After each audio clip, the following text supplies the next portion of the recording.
శ్రీకాకుళం జిల్లా ఆమదాలవలస మండలం నిమ్మతొర్లు వాడలో అనేక మంది రైతులు ప్రకృతి వ్యవసాయం చేస్తున్నారు. సేంద్రియ విధానాలను అనుసరించి ధాన్యం, చెరకు, కూరగాయలతో పాటు ఉద్యాన పంటలు సాగు చేస్తున్నారు. తిరుమల శ్రీవారి ప్రసాదాల తయారీలో సేంద్రియ పదార్థాలను మాత్రమే ఉపయోగిస్తున్నారని తెలుసుకున్న రైతులు ఇక్కడి బెల్లాన్ని పరీక్షలకు పంపించారు. మార్కెటింగ్ అధికారులు చేసిన పరీక్షల్లో నిమ్మతొర్లు వాడ బెల్లం చాలా స్వచ్ఛమైనదిగా తేలింది. స్వయంగా తీతిదే అధికారులు ఇక్కడికి వచ్చి మొత్తం బెల్లాన్ని ఇవ్వాలని కోరగా రైతులు అంగీకరించారు. ప్రస్తుతం ఏడాదికి 20 టన్నులకు పైగానే దేవస్థానానికి బెల్లాన్ని సరఫరా చేస్తుండగా భవిష్యత్తులో పరిమాణాన్ని మరింత పెంచనున్నారు.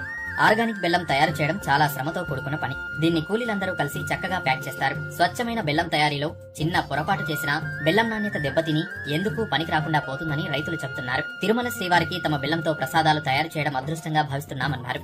ప్రస్తుతం ఇక్కడ పండించే బెల్లానికి మార్కెట్లో చాలా డిమాండ్ ఉంది. నిమ్మతొర్లు వాడ బెల్లాన్ని తిరుమల ప్రసాదాల్లోనే కాకుండా ఆత్రేయపురం పూతరేకులు, కాకినాడ కాజా తయారీలో కూడా వాడుతున్నారు. రైతులే స్వయంగా ధర నిర్ణయించుకుని అమ్ముకోవడంతో స్వయం ఉపాధితో పాటు ఆదాయం దండిగానే ఉంటుంది.